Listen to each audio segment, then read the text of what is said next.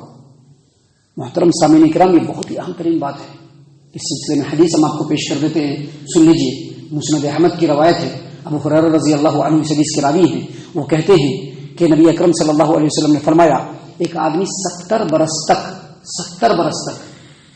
اللہ کی اطاعت و فرما برداری اور عمل کرتے رہتا ہے, لیکن جب لاسٹ میں وراثت اور وصیت کی بات آتی ہے وہاں پر وہ عدل و انصاف سے کام نہیں لیتا ہے. اس برے عمل کی وجہ سے اس کا خاتمہ برے پر ہوتا ہے اور اللہ اس کو جہنم کے اندر داخل کر دیتا ہے. اور ایک آدمی 70 برس تک برے اعمال کرتا رہتا ہے, لیکن جب وراثت اور وصیت کا معاملہ آتا ہے تو عدل و انصاف سے کام لیتا ہے. کس کو کتنا ملنا چاہیے, کیونکہ سب ہمارے اپنے ہیں, سب ہمارے رشتہ دار ہیں, ان کو کتنا ملنا چاہیے, ان کو کتنا ملنا چاہیے, سب دیکھ کر کے جب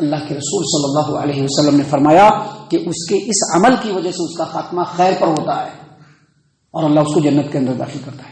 دیکھیے ایک اور روایت ہے جس کو امام ابو داؤد نے سنن نبی داؤد کتاب الوصایا حدیث نمبر 2867 پہ روایت کیا ہے کہ اللہ کے رسول صلی اللہ علیہ وسلم نے فرمایا کہ ایک مرد یا عورت 60 سالوں تک نیکی اور اطاعت و فرما برداری والا کام کرتے رہتا ہے, لیکن جب وراثت اور وصیت کی بات آتی ہے وہاں پر عدل و انصاف سے کام نہیں لیتا ہے, اللہ تعالیٰ دونوں کو جہنم کے اندر ڈال دیتا ہے.